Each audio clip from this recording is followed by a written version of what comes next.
Hello everyone, welcome to another webinar from our series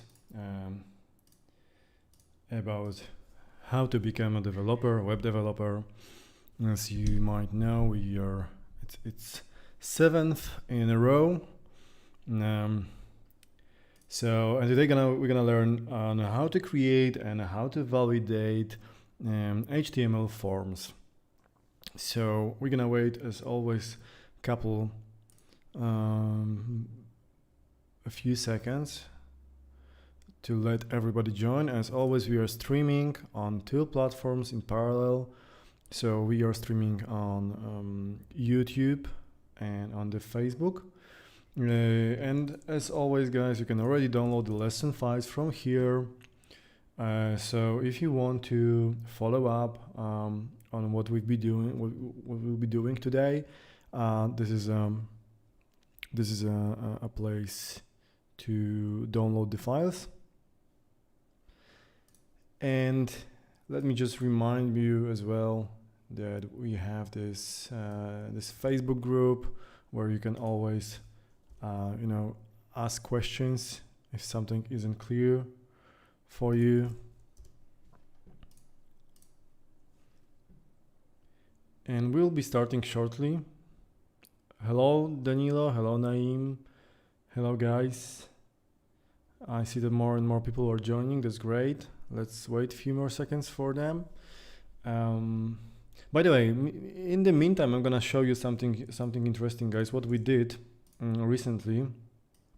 Just have a look at this page.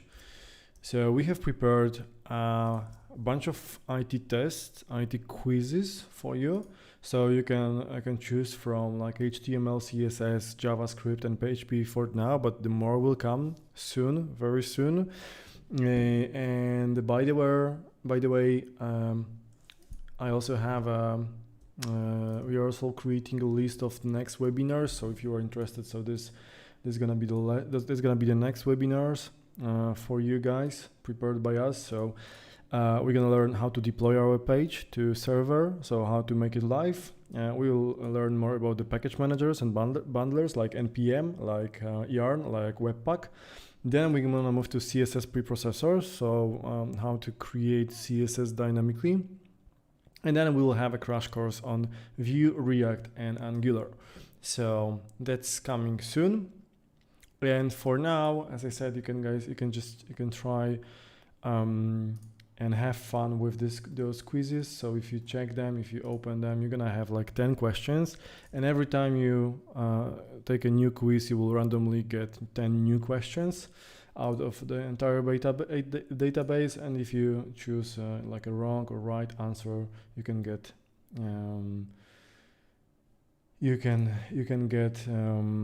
a score at the very end. So I'm not gonna show you the right answers. I'm gonna leave it for you. Okay, so just have fun. Save the link for future. Share it with your friends. I mean, challenge them. So test yourself, and then challenge your friends to see who's gonna have the better result on a given technology. Okay, guys, I see that currently we have everybody here. So let's start learning about HTML forms and about the validation. So someone said that the information is gold, and in order to get this information from our users, we have to let them send us this information. So as always, let's quickly create some new folder. I'm gonna call it HTML tutorial, and inside it I'm gonna open this in Visual Studio Code, and I'm gonna quickly create a new empty file and call it index.html. So I will be using Visual Studio and Live Server plugin. So I recommend it to you because as you can see, it will basically reload our page automatically. Now I will start with the very basic setup. So I'm just typing exclamation mark and pressing tab, and this will, Emmet will basically create us a very basic structure for our page, and this is where we're gonna start. Okay guys, so in order to create a form, we just need to use a very basic form tag, and that's it. I mean, that is correct and valid form tag. However, obviously this is not what this is not the end result. We need to put something into it. So in order to put to create a form, we need some inputs. So let's create some input, and now you can see that we have input. And then again, as you can see, this is sufficient. This will show us an input, but obviously this is not what users will understand, right? If we create like more of them, people need to know what to put in different inputs. So that's why we need labels. And if we put label like this, and we're gonna say name, and let's create another one, another label. This one's gonna be, oh, you can see that Emmet is spoiling my lesson. So we're gonna put password over here, and we're gonna have another input here. So now we more or less know that this one is for name and this is meant for a password. What you can already see is that the label uses opening and closing tag, while input is like self-closing tag, so you don't need to close it. Okay, so since they are non-breaking, they are inline HTML elements, so I'm gonna wrap them around div so we can see them in everyone in a separate line. And finally, what we need to do is we need to, in order to send data from our form, we have to submit it somehow. And one of the easiest way will be just to create a button. And this will basically submit our form. So let's try it. And basically what's happening now when we have just a simple form is that it will always reload the page and try to load the target page. But for now, since we didn't specify anything else, it will just reload the same file. And in order to specify a different file, so to send our data to some other file, we have to use attribute action and specify some other file. So I'm gonna put results.html. Obviously this file doesn't exist yet, but we're gonna create it very soon. One more thing for you guys is that I used here a button, but basically there is also an input. There's also an input type submit, which basically also create a button. But you can use button, you can use image, you can do whatever you want. Okay, so now when we add this action tag here, it will redirect us to results, but obviously this page doesn't exist, so we are getting error, but we're gonna fix it very soon. And another attribute which we can specify over here, it's a method which we're gonna use to send our form. So we can either use get method or post method, and I covered this a little bit in our Ajax tutorial recently, so you can refer to this one. For now, let me just remind you that in order to handle a post method, we need a server and we need some backend language to parse it correctly. And otherwise, but because this is today, we're not gonna cover a backend part of forms. We're just gonna focus on a client-side forms and client-side validation. We're gonna use a get method, which will work for us. And by the way, you can, if you are coding with me, just try to use a post method and submit the form, and let me know in the comments what will be the result. Okay, guys. So now I'm gonna quickly create this missing results HTML file. So I'm creating new file, results HTML, and I'm gonna paste something which I prepared before. And this is very easy, very simple. So basically, this is the body of the file. What we have here, we have a div ID results, where we're gonna print results, so the data from our form, and we have one link which will basically let us back to our index HTML file, and it should be actually set back to form and not results. And here we have a small script, JavaScript, which what it's doing is basically printing into results all the parameters, all the get parameters from the request. So very soon you're gonna see how that works in the real life example. So let's just save it and let's get back to our index HTML. And let's see what data are being set. So I'm gonna send David and I'm gonna send secret. Just double check that all the files are saved. Oops, I lost my data. I need to fill them again. And let's submit it. And apparently something doesn't work. And this is because we are missing important thing in our form, in our input. Actually, we are missing a very important attribute, which is name. So as you can already see, all inputs they have to have this name, as otherwise no data is being transmitted. And when we use this name, we are getting this data from our form. So so we just send data from our HTML file to our another HTML file called results. Okay, guys.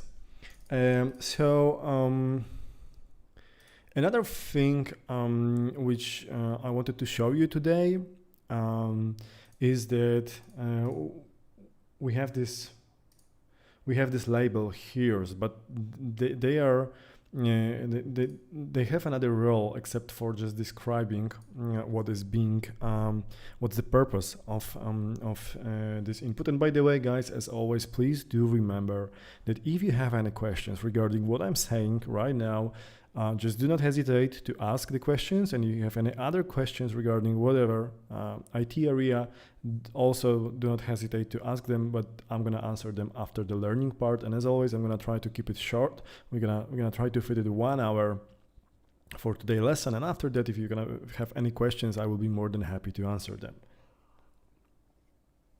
Okay, guys, so what is another role for our label?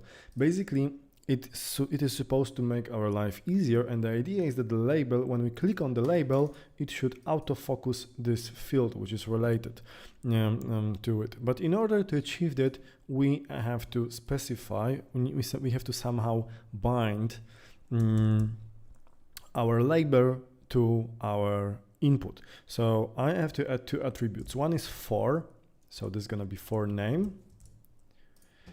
And this doesn't work yet, so now it's titled, but unfortunately it doesn't use the name property, it uses ID property. So we need to add also another property like ID to our input, and these values have to match, obviously. And now when I click on the name, you can see it's automatically highlighting this one, which of course obviously makes it much easier to fill it, especially if you do it on browsers or you know, like e-readers and so on and so on.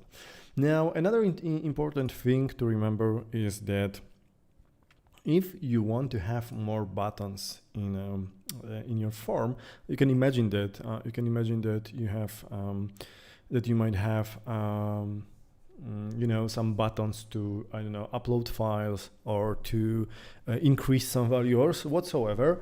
You need to let you have to let know your browser which button is meant for submission. In order to do that, we have to add type submit to our button, and now we can add another button.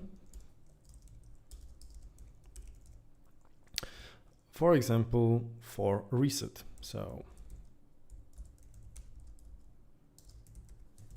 And this will basically reset our form to the initial state. There's a question how to shift name and password bars the way they would be one over the other. Like in my case, that is one below the other, or if this is the case, then you need to wrap it around div, because if you don't have div, then it will be next to each other. And if you have div, which is block element, so basically every new div starts with the new line, that's how you push one below the other. You could use some, other fancy methods, like, of course, obviously you could use a CSS to style it and make it much nicer. But basically for now, we'll be just using HTML to focus on the main idea. Okay, guys, and the very last thing which I want to tell you about the forms itself. Before we move to the specific inputs, and I'm gonna show you what different inputs are, what is the variety of possibilities to use different inputs. I want to mention one more thing, or actually two more things. So look at this. Every time I reset my password, reset my form, I'm losing all the data. And sometimes you want to have your data, printed. Imagine that this is like a configuration page of your application, right? So you have some application and user is logging in using the email, right? And on the configuration page, you want to allow this user to change his email. So obviously you want to show his current email here, so that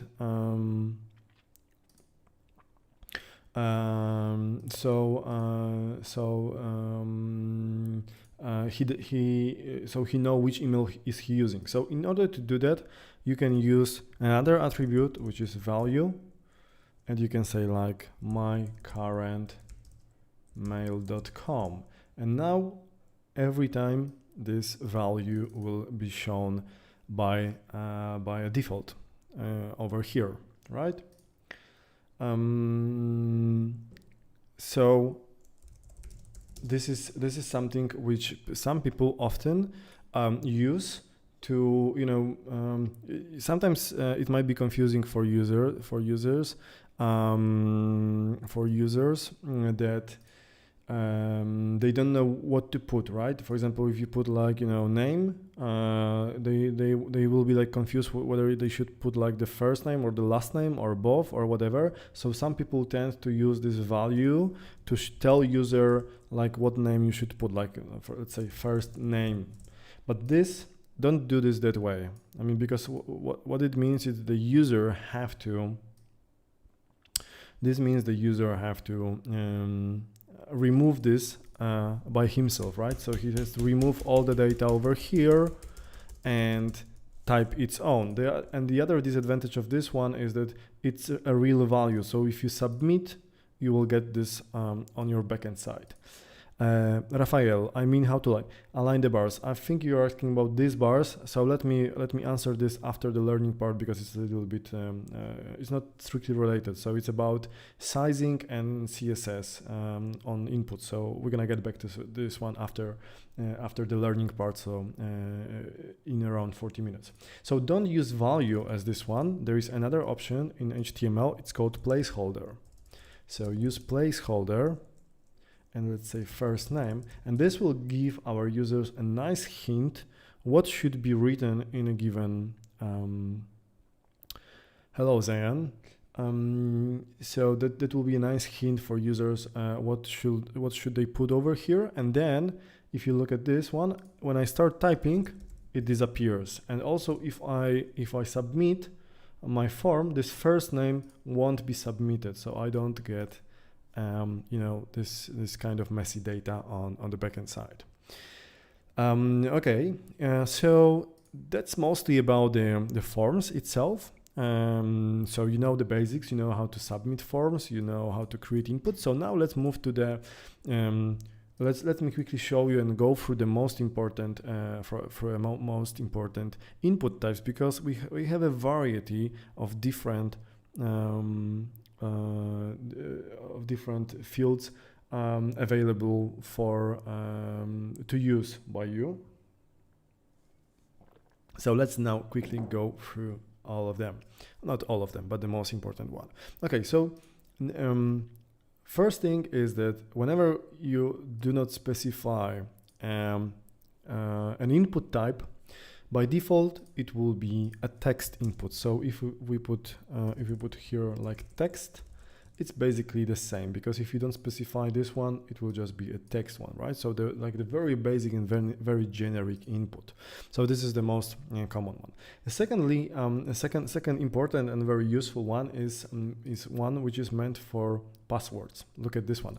I mean, I don't want, if I'm registering and someone is standing behind my back, I don't want him to see what my password is. So if we change the type, or actually add type over here, and we're gonna say password, look what browser gonna do. It's gonna change all the characters to a stars, to a dots. So now it's safe, right? So this is another thing. Now let's imagine that we wanna have we wanna put some numbers, and we want to deal with some numbers. So as you can expect, let's say we want to ask user about his age, and this is gonna be for age, and we're gonna have input type number, name number. So it looks like a basic input text. But it's slightly different, because first of all, it doesn't accept characters. So I'm not sure if you hear, but I'm trying to press some characters over here. The only character is E, but this is obviously because we can represent numbers in this notation using E, but I cannot type any other letter. I can just type numbers. And another thing is that I can use, there's this small arrows over here, which I can use to change my input, right? Let me show you that. 1, 2, 3, 4, and so on. And last, or the next thing about this one is that it automatically binds your keys, which means that you can use your keyboard to change the value. Now, another interesting thing about this number input is that we can specify extra attributes like minimum. So now we are actually talking about the validation, and maximum. So this will be like the minimum number which we can put over here. So if I say 15 and try to submit, the browser will basically says that my value must be greater than or equal than 20. And if I'm gonna do something above 100, I will also get this error over here.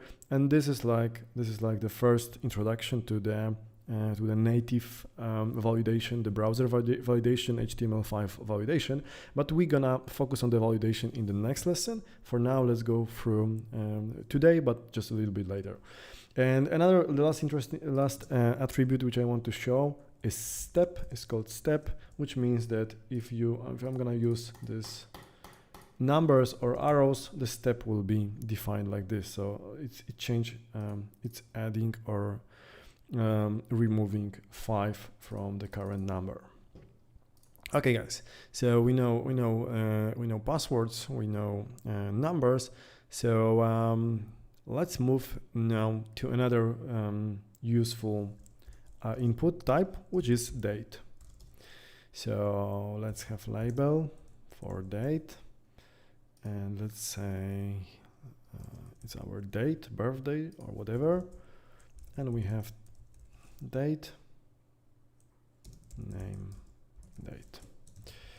Okay, So as you can see, it shows you this nice placeholder. So it's showing us the format which have to be used, like month, day, year. This is like the American one. You can change it, but the most important thing is that when you click here, you have this like tiny date picker, so you don't need to fill the date yourself. Obviously, you can do it manually. Now, within the date, you can also use this min max. This min max value, but yeah, let's it will work exactly the same as it works for it works for the number. So I'm just gonna skip it. So basically, it doesn't allow us, it won't allow us to put some date which is outside the scope. Now another interesting and a little bit different from what we've seen so far kind of input are actually checkboxes, because usually you have more than one. Oh, actually not always, but usually. So let's see how they works. So we're gonna have label for and let's assume we have some, I don't know, I'm gonna have some placeholder here like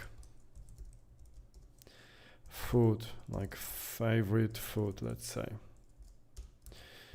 And within this favorite food, I want to have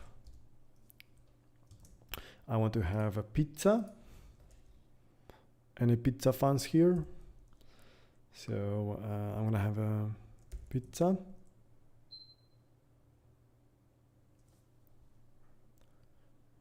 There is a question from Don David. The input name for the label age shouldn't be age instead of number. Absolutely, yes, it should be age. That's correct. A very good point. Thank you for pointing this out. That should be age. Because otherwise, when we submit in a form, it will say like number 20, and obviously we don't want number 20. We want to know that its age is actually 20. That's a very good point. Okay, so we have a pizza over here, and let's say that this is pizza to our users, and let's have input type checkbox, and let's use this name correct one now. And let's give ID. And this is how it looks like. But what's the biggest advantage of using checkboxes is that you can have multiple of them. What else? We can have pasta. By the way, guys, I just used multi-cursor. I'm not sure if you've seen that. So if I select some word over here using Visual Studio Code, Ctrl+D will select me next occurrence, and I can change it to whatever I want, and this will do multi-cursor. So it's much faster to update this one. Okay, so now as you can see, I can select that I like either pizza or pasta or both of them or none, right? So usually you use these checkboxes if you want user to to define, to let you know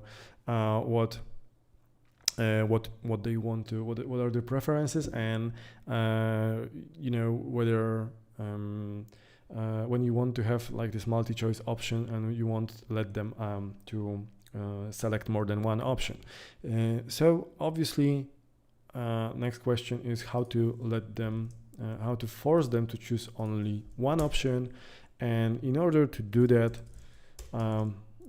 there is another input type which is called radio. Oh, and by the way, let's just quickly let me submit this one, so you could see that when you submit this, you will get like both values, like pizza and pasta. Oh, and if you don't specify value, then you will get like default one. And if you want different values,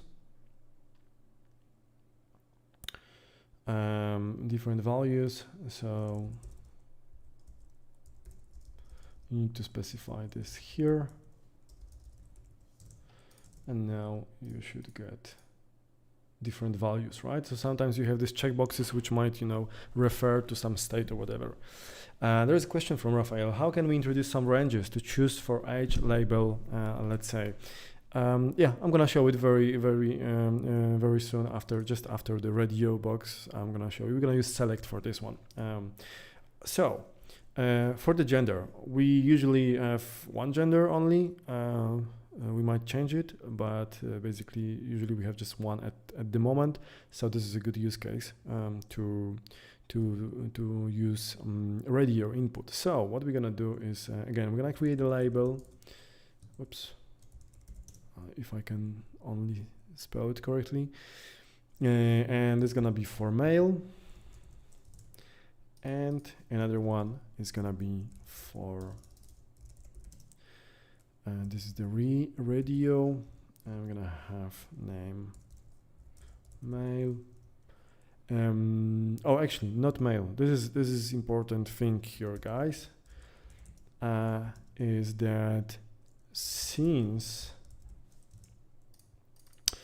we're gonna have two of them, so we're gonna have, actually we don't need this div actually here, so I'm gonna create and copy another one for this, and I'm gonna say this one is for female.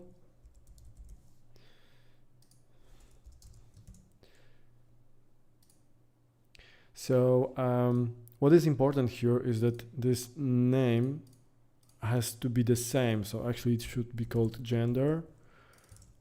And now browser will know that these options are, you know, all these options are from like a one question, and they are related to each other. And that's now, as a result, if I choose male and then a female, the male is getting unclicked. So I'm not able to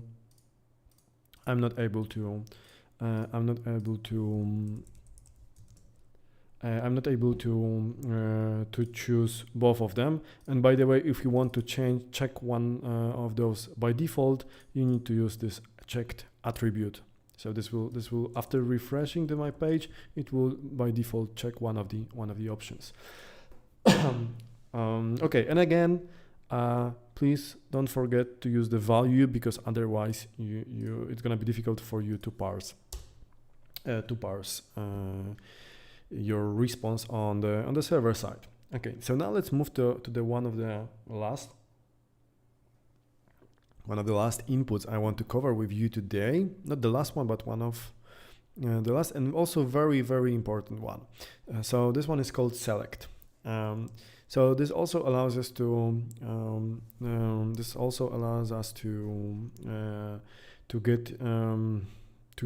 give user like a single or multiple choice, but one of given, and not like the input text, some kind of free text. So let's see how it looks like.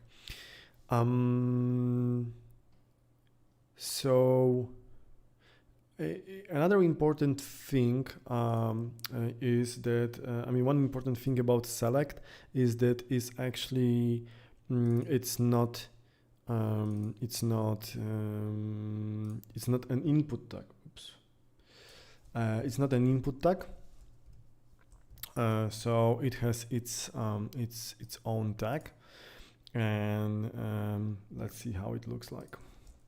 So I'm gonna create another div, and I'm gonna create another label, and let's say we're gonna use it for eye color, or actually let's use age range, because there was the question. So we're gonna use age, and now we want to create some ranges over here. So we're gonna create select. We're gonna name it as age range. You also use the same ID, and within this select, inside the select, we're gonna add some options. So I'm gonna add option with value, let's say 1, and let's say this is like 0-20. Right now, if I'm gonna copy paste this one, I'm gonna have different ranges over here, and this, as you can see, creates us a select, so we can choose one of the option, And obviously we can assign this value whatever we want, right? We want to just, now I just use the numeric value, so I will need to know or remember that 1 means this like 0 underage, 2 means like adult, and so on.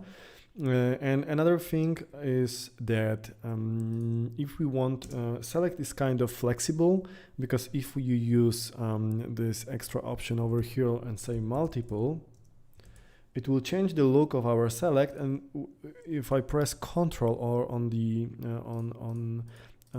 the keyboard, I can select multiple choices. Obviously, in this case, that doesn't make much sense, but in other scenarios, that would be like a perfectly correct scenario, perfectly correct use case.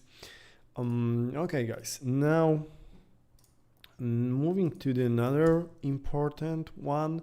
So sometimes we need or want our user to type a little bit more text, than in the single input, and that's the moment, that's the place, that's the perfect match for component called text area.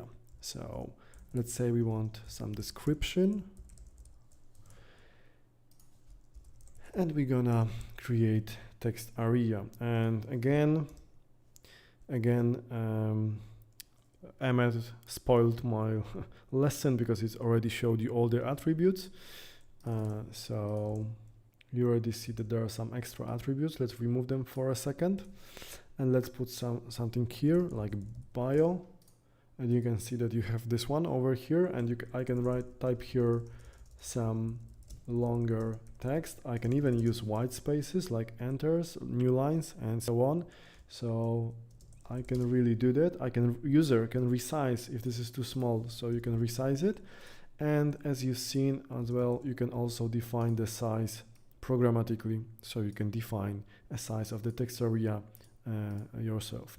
So this is the text area. And one important thing over here, guys, is that you can technically write some default values here, but won't be surprised that they're gonna look like that, because it will basically treat all the white spaces. It's not gonna remove them.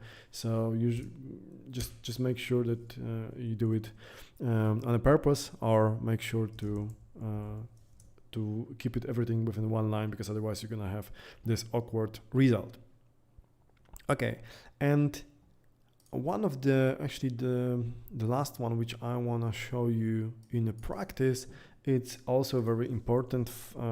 It's very important input, which is meant to attach some files. So this is the file input, and let's create quickly label for it, and let's just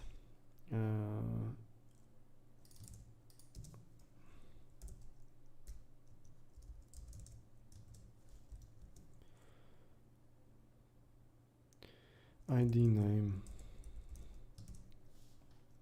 So we have a file here. It will open this one. One very important thing is that if you want to use files, and we're gonna have another tutorial on this one, so we will be actually learning how to create a form, how to catch it, how to receive it on the backend side, and then we're gonna learn how to process it, right? So we will have tutorials on like to upload some image and then process this image, and whatever, or some zip file and so on. But this is the subject for another tutorial. For now, just keep in mind that if you want to send files, you need to add another attribute here, which is enctype, and you need to use this multi-part form data. What does it mean? That means that our form will be sent in a part, because files are usually, form itself is usually small, tiny, right? Just like a piece of few kilobytes and bytes.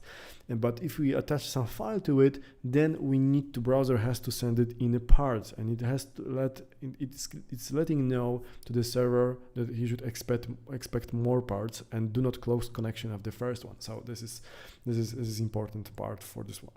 And One more thing, which now I'm not gonna show you because this is something which you can check on the mobile device.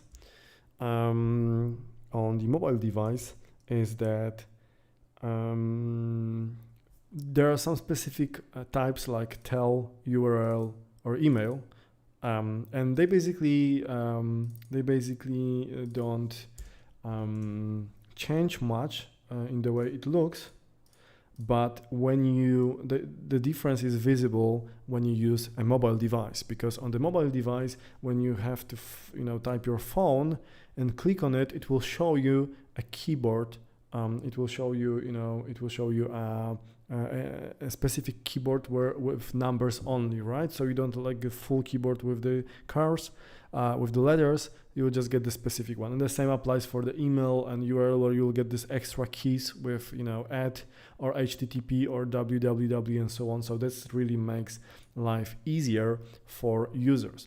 And guys, that's obviously not all. And there is a question from Vladimir about tooltips. I mean, tooltips are not strictly or technically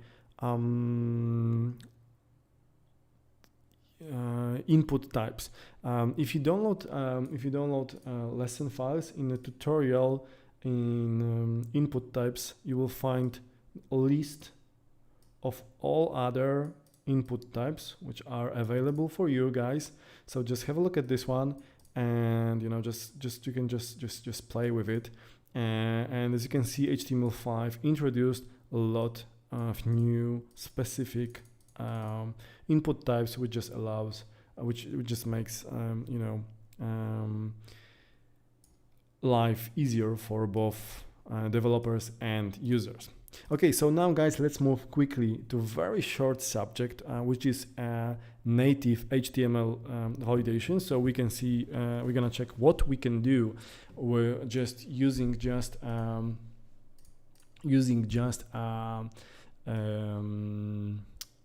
an HTML, what is built in a web browser, and then we will move to the most interesting part. So how to perform a validation using JavaScript on our HTML forms. Okay, so as I mentioned before, and I've shown you this one. So this is the email.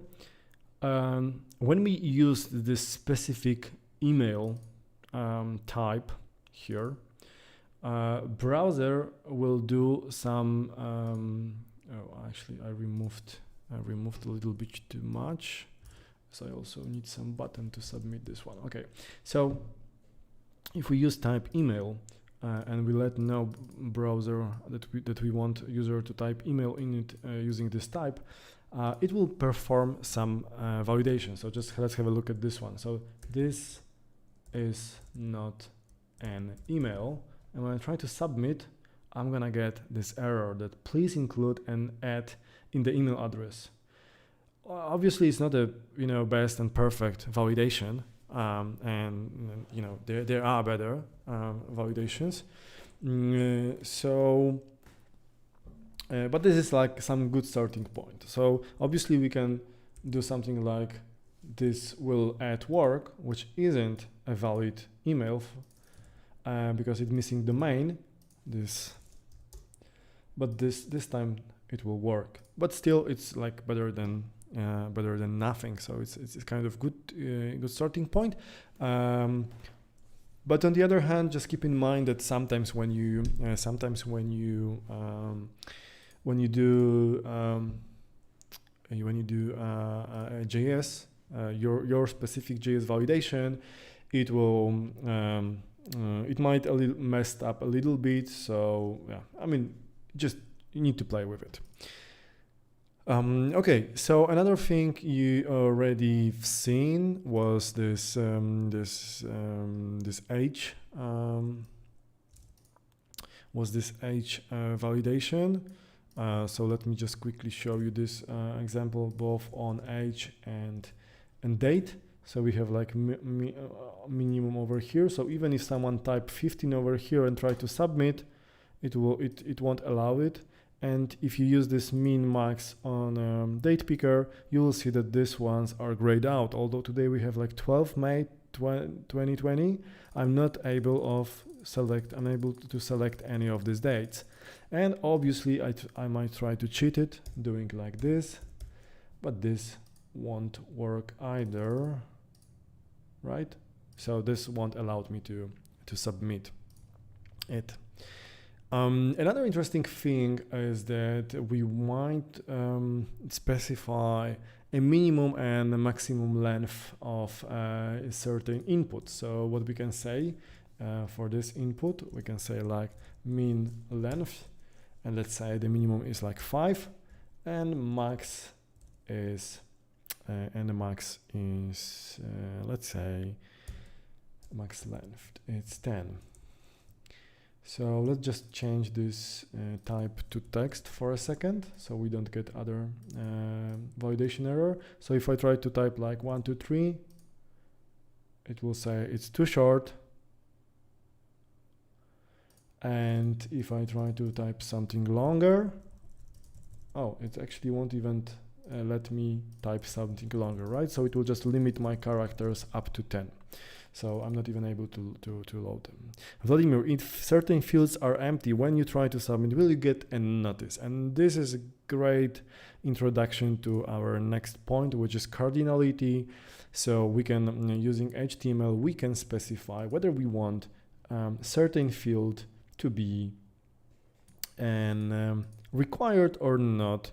And what we have to do is just to add a required attribute over here. And now just if we try to submit an empty one, it will say that please fill out this field. So yes, we can decide which fields are optional and which are mandatory, which are required, just by adding this required tag. And finally, the last thing about the basic validation is a pattern which we can specify. So we can specify a specific pattern for our input. In this particular case, I want my pattern to be like only numbers 0 to 9 and four single characters, 4 single symbols, one after the other exactly 4, right? So it's not 1 to 4, it's like 4. So if I try to do like 1, it will say that it doesn't fit the format and it's too long, and only if I do 1, 2, 3, 4, which means 4 digits, then only it will pass the validation. Okay guys, and we have 10-15 minutes left for the learning part, which is a perfect timing to move to our JavaScript validation part. So let me quickly just use following form. So let's imagine that we are doing some user registration form, right? I mean, we want our user to register on our website. Very simple registration, just name, email, password. And what we want to achieve is that we want to first of all, we want to define all these fields as required fields, but this time we're not gonna use it. We're not gonna use HTML for this one, so we're not gonna say required over here. We're gonna make sure that we're gonna enforce it using JavaScript. So how does it look like? We have just the simple inputs which we've already seen before. We have 2 passwords, so we're gonna check whether this password matches, so they are the same, because we want to make sure that our user provides a correct password and that they are same and he didn't make mistakes, because otherwise it will be difficult for him to log in if he provide a wrong password. And finally, we have some paragraph over here which is empty at the moment, but we call this status. So as you can expect, we're gonna display all the messages to our users in this paragraph. So we're gonna update it dynamically. Okay, so let's start with. Do you want me to write JavaScript over here, or should we put it into separate file? Let me know. I will for now stick it here so it is like you can see everything all together. So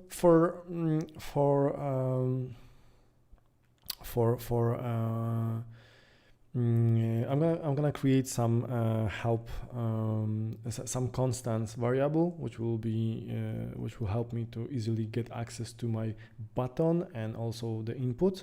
So I'm gonna do something like get ID. By the way, guys, look what I'm doing right now. This is another tip I have for you. So you can within Visual Studio Code and also other IDE and other editors, advanced editors, you can specify your snippet. So the snippet is like a predefined piece of code, right? So what I did, I specified my piece of my code like this, and if I put get ID, it will and press tab, it will create me this piece of code and highlight this element. So I can just say now reset btn. And that's how I automated this piece of code. And if I need another one for, let's say, reset button, I'm just doing this, reset btn, and that's it. So how you can create it, just click on the settings over here and go to snippets, user snippets. Choose your language because you have snippets per language. So you have, depending on which file you are working at, you can have different snippets. And in JavaScript, just, if you want it, just take a snapshot and just retype it at your end. I also have some for console log, right? So like clog or log. And that's basically it, right? So if I do like clog, I can quickly do a console log. Okay, and last but not the least, I want to also create variable for my form. So get ID user form, but I want to just call it form on the JavaScript end. And let's create some placeholders.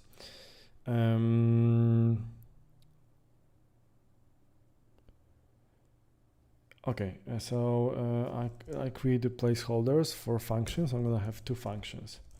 One will be for sending our form. Let's keep it like this for now, and the other will be for to reset my form.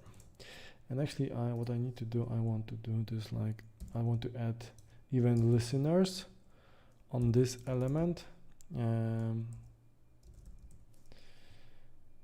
I want to run send function when it's triggered, and I want to add another event listener, and I want to call reset function this time. And obviously I'm missing dot over here, right? So now every time we click on this one of this field, I'm gonna get this functions triggered. Okay, so let's start with something very simple. So you already know that you can use this like type reset over here, and this will reset your form. But now let's learn how to do it dynamically using JavaScript, because sometimes you may need it, right? I mean, sometimes you may work with very complex forms, and you want to reset your form from JavaScript. So how to do it? Well, nothing easier, just do like form, so this one, and say reset, and let's test it. Form reset. Okay, obviously I'm putting this as an argument to my function instead of body of my function. Okay, let's have a see. So David reset. Oops. Reset button, reset function. Okay, so this I messed up really badly over here with quotes. Okay, hopefully now. So again, David, come on.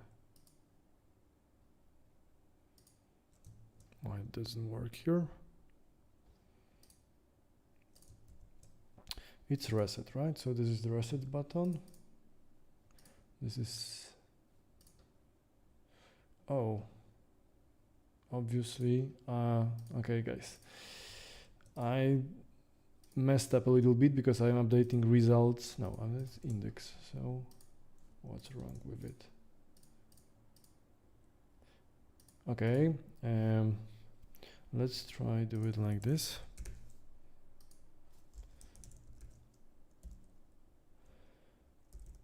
Event prevent default, and let's see. This is reset, but obviously here, right? I mess up.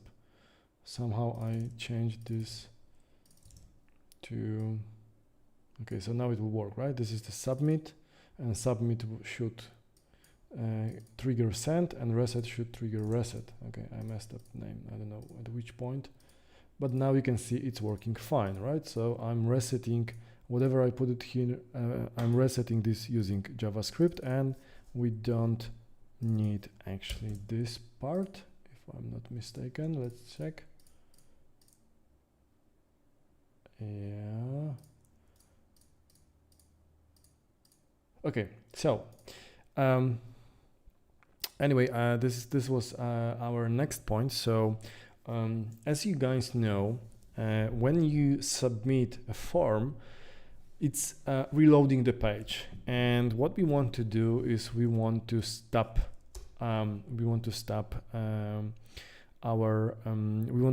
prevent a browser from reloading this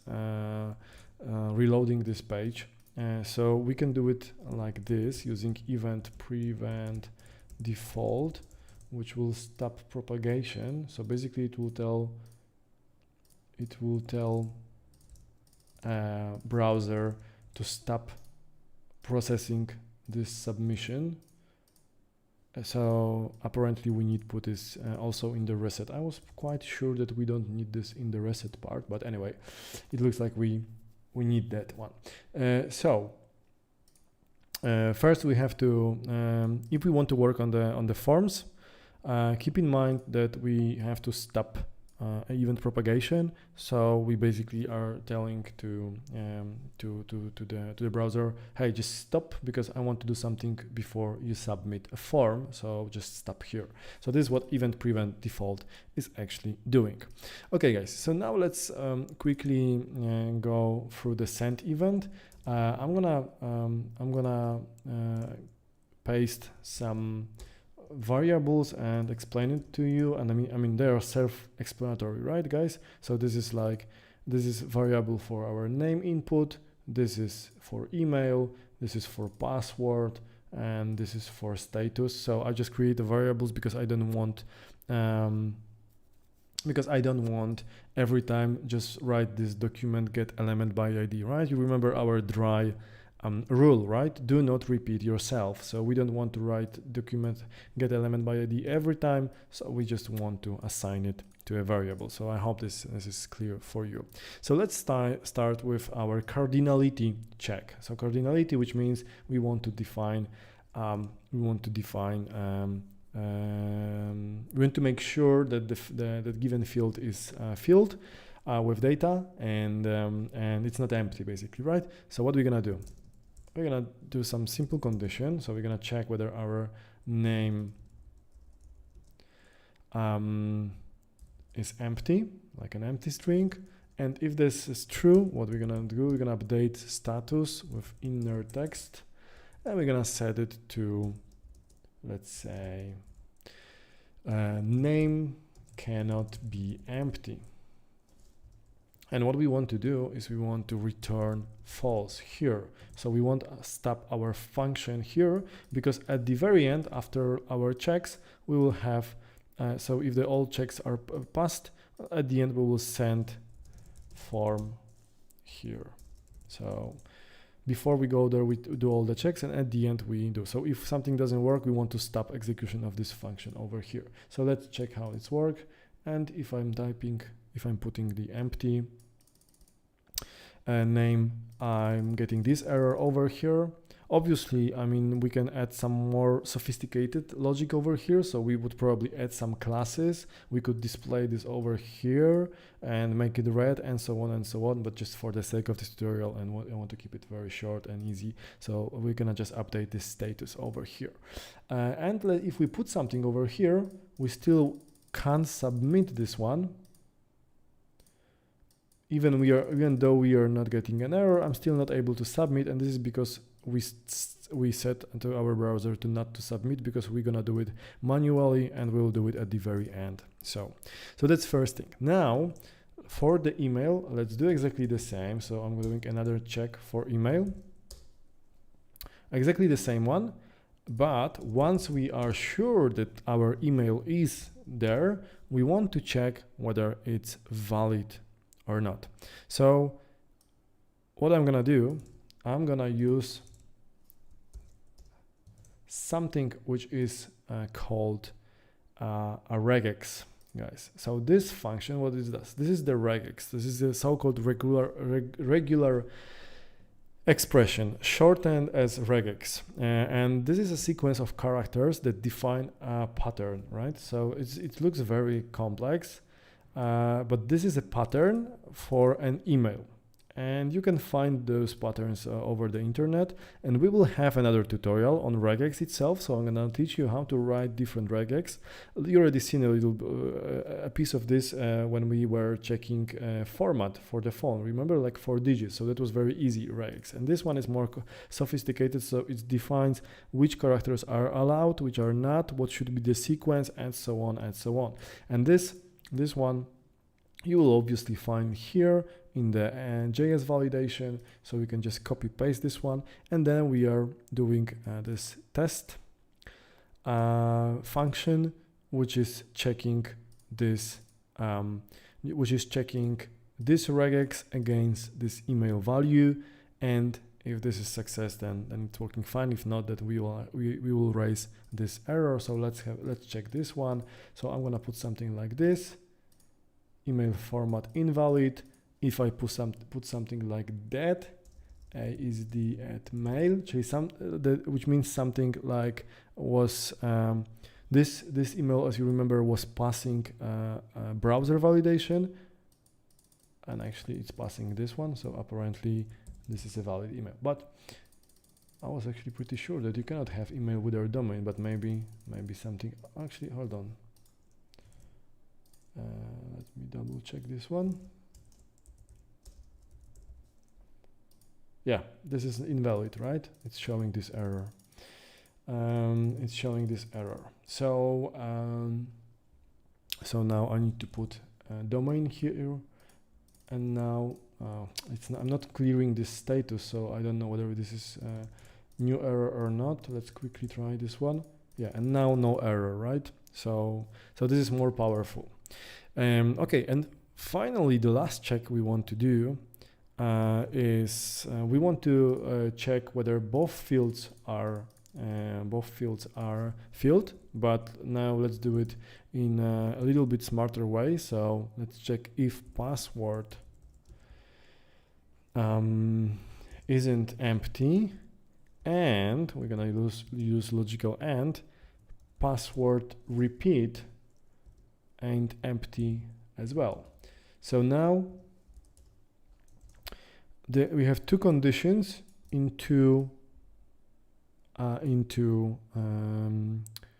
one if statement, right? Which means that if one of this is true, it will all become true. So if this is empty or this is empty, I'm gonna have this error. And let's check this one. So, oops, I didn't save it. Oh, obviously I have a condition, but I'm not doing anything else. So let's quickly add some status here. And let's try now. So even if I type one of this, it will still complain that I need to put both of them. And as we said before, we want to do another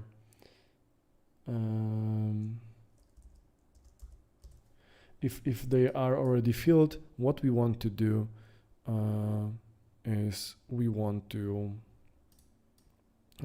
do another condition over here.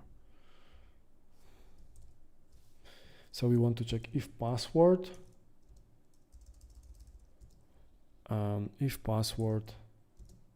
isn't different from password repeat, and if it is, then let's say that passwords aren't the same.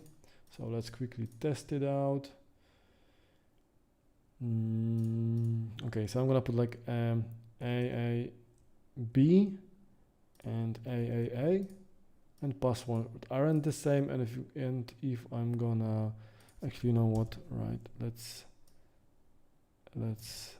at the end, let's change this status to empty. So now if the all validation are passed, we will see AAA, AAB, submit, password aren't the same.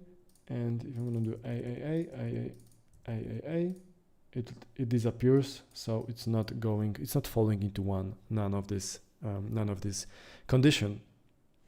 So yeah, I mean, so it's working fine. And obviously we could change this type to text so we could see it better. AAB, submit. Oh, I didn't change this one again. So AAA, AAB aren't same, AAA, and now they are same. Let's get back to password. So finally, the last thing which we're gonna do today is that, let's say that we don't wanna remove this. We will do, say, something like sending. So our user knows that something is going on. And finally, we just need to do form.submit, which will eventually submit our form. So let's do last final check. Password AAA, submit, and we have everything on the backend side. Okay, guys, that's it for today. Have a really good timing. So we covered all the important part. Keep in mind that next webinars we also gonna have about handling a backend part. So what we're gonna do, why is it important? Because as you might know, guys, JavaScript is a client side, right? It's in a browser. So nothing stops us, or nothing stops our users from disabling JavaScript. So what user can do, he can basically say, hey, disable JavaScript on this page, which means that all our validation will stop working, and it will be able to send some invalid data. And this is something which you obviously don't want. This is something which you try to avoid as much as possible. And this is because if you let this spoiled data enter your backend, it may ruin something. It might be dangerous because there are some attacks. We can also talk about this a little bit in the future. So you need to secure your inputs, because people might just inject you some code, which might be very dangerous for your website. So they can inject some code which will be which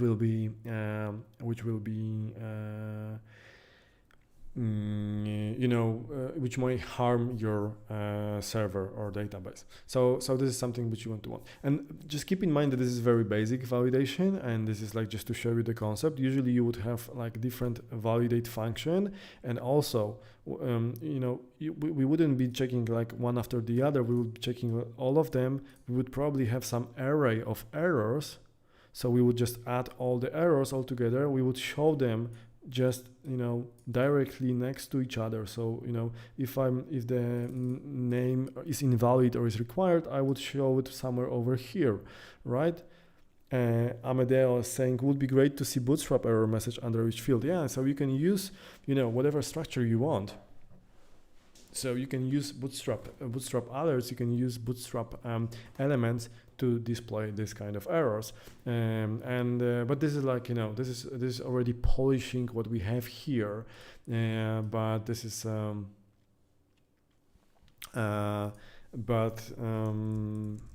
this is subject for another tutorial. Okay, guys. So I hope you liked it, and if you like it, then don't forget, guys, to subscribe to our future webinars, so you won't miss it. So you can subscribe to the webinars over here. If you missed it, or if you missed the previous webinars, subscribe also to our YouTube channel, because each and every webinar is being recorded, and you can replay it in high definition, so you can clearly see the entire code. And yeah, I mean,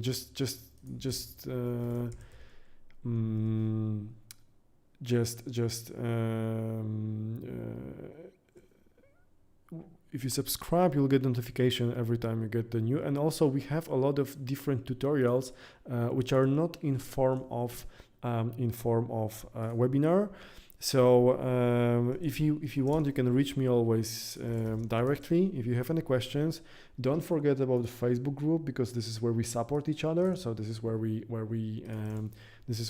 are helping each other, where we are doing some cool stuff. And I want to quickly show you what I'm working right now at.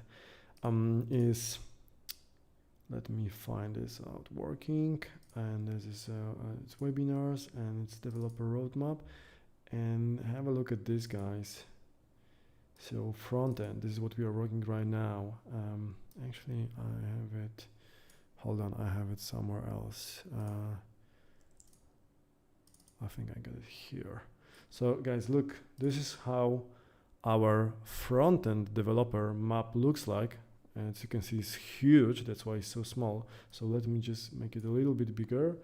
So this is our roadmap for you, front-end developer 2020, which consists of every single step and every single function and piece of code you should know to become a developer. And once we finish this part, every single piece of this will be clickable, and you will be able to learn every single step on your developer path. So you will know what exactly you should know at this point of time, assuming that you start from zero. So we will be just going through all of that, and that will be available for you very, very soon. And just to remind you, if you guys want to have some fun, go to our quizzes page and just have fun trying to solve different quizzes. We have like HTML, CSS, JS. So there's something for you which you could already try to fill and see what's your knowledge on JS, for example, right? Like this one. Okay, guys, thanks for watching. I will check now for all the questions, and I will try to answer them as much as I can. And yeah, okay, so there is question. Colby, today was much easier than previous. Yeah, well, Ajax is a little bit it's a little bit more advanced, but it's also crucial for the web development, especially nowadays. So it's also important to put a lot of attention to this one. Jennifer, how exactly can user disable JavaScript? So as far as I remember, we can do it from developer tools. And let me quickly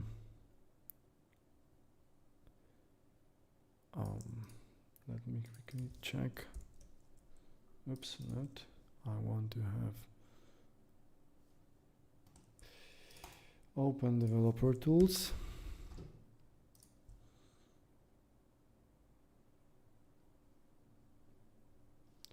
There's this command menu somewhere here.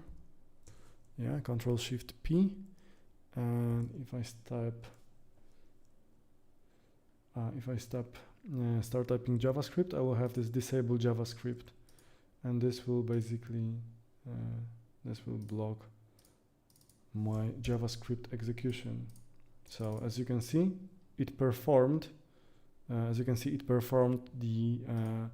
It just submitted my form, right? So I was able to go through the validation. So that's why it's also important to learn how to do backend validation.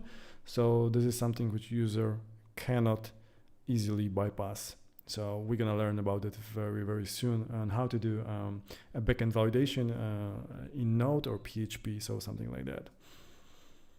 Okay, let me check for another questions you might possibly have. Back to form.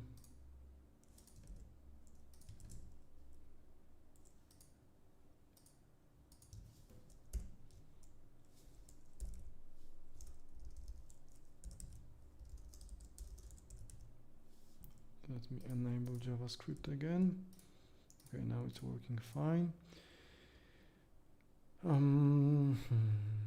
Password.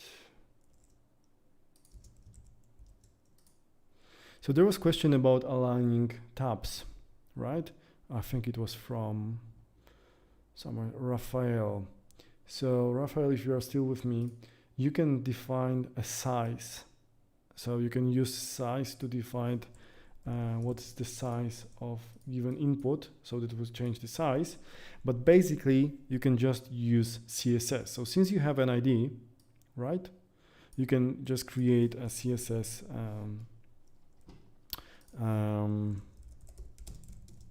You can just create an input. For example, let's do it like this. So we have a password.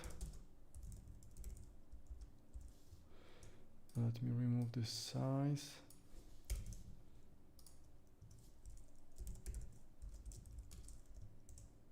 And we can have like 100% width over here, right? Or some other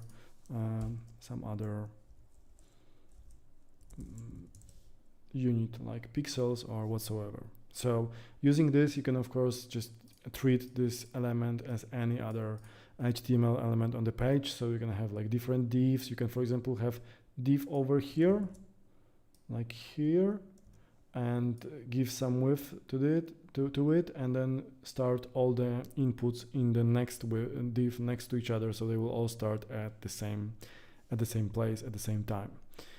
Okay, I'm going through questions. If you have any new questions, also do not hesitate to post them right now. I will be here for a few more minutes for you. So can I align the bars? How to introduce ranges, we talked about it. If certain fields are empty, we get notice. It's also covered. Okay, I don't see any more questions on the Facebook. Let me check YouTube now.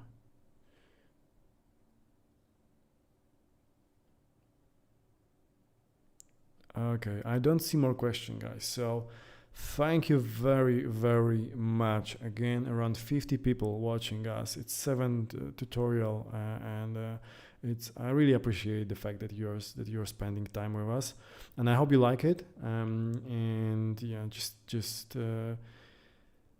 don't forget about next webinars. It's always the same day. It's always Tuesday. It's the same time, the same place where we meet each other.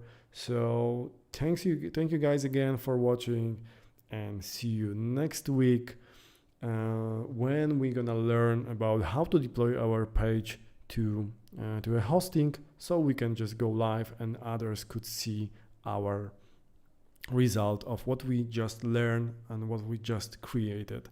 So thanks again. Have a good evening, and don't forget to practice. I always remind you guys, don't go into these tutorial traps. Don't just watch it, don't just read, just do follow and do code, because to become a coder, you have to code. To become a programmer, you have to program. And watching won't make you, developer. You really have to put your hands on a keyboard and type as much as you can, because otherwise excuse me, otherwise you're gonna end up in this trap where you are watching some tutorial and you have this feeling, oh yeah, this guy, I really understand what he's talking about, so it's a piece of cake and it's easy. It's easy for me, so you know I'm not gonna type it. No, just do it, because when it comes to real coding, you're probably gonna forget like 80% of that. And if you're not gonna forget if you're gonna type it by your own. So thanks again. Okay, it's late. Sorry. Thank you again, guys, and see you next week, the same time, the same place, and take care.